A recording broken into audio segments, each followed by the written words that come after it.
বিষাক্ত মানুষ থেকে কিভাবে নিজেকে বাঁচাবেন? প্রথমত নিজেকে এই সমস্ত মানুষের থেকে দূরে রাখতে হবে এবং নিজের মনে মনে একটা সুরক্ষা বলয় তৈরি করতে হবে।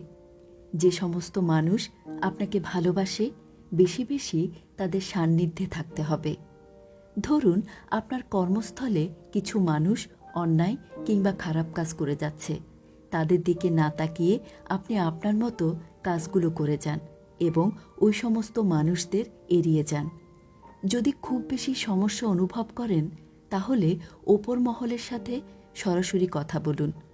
সমাজের ক্ষেত্রেও তাই, যারা আপনার পিছু নিয়ে ক্ষতি করতে চায় তাদের যথাসম্ভব এড়িয়ে চলুন।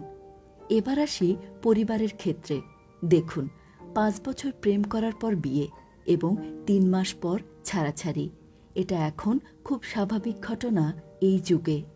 বিষয়টি হচ্ছে, যতক্ষণ আপনি আপনার পরিবারের সমস্ত চাহিদা পূরণ করতে পারবেন, ততক্ষণ কোনো সমস্যা হবে না আপনার। যদি কিছুটা অভাবে পড়ে যান, তাহলে পরিবারের কথা এক কান দিয়ে ঢুকিয়ে অন্য কান দিয়ে বের করে দিন আর আপনার মতো চেষ্টা করে যান।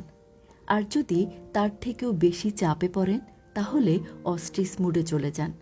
অস্ট্রিচ মুড হচ্ছে অস্ট্রিচ পাখি, যখন বিপদ দেখে তখন মাটি খুঁড়ে মাথা ঢুকিয়ে দিয়ে চুপচাপ বসে থাকে। ঠিক এই কাজটি আপনাকে করতে হবে। আর যদি একান্তই পরিস্থিতি নিয়ন্ত্রণের বাইরে চলে যায়, তাহলে ভুল ট্রেনে উঠেছেন ভেবে পরের স্টেশনে আপনাকে নেমে যেতে হবে, কারণ এছাড়া আপনি আপনার জীবনের রাস্তা হারিয়ে ফেলবেন।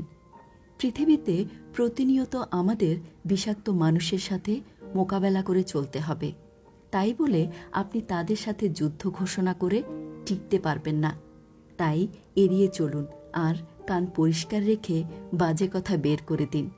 আর পরিবারের ক্ষেত্রে ওই অস্ট্রিচ মুডে চলে যান, যতক্ষণ পরিবেশ ভালো না হচ্ছে।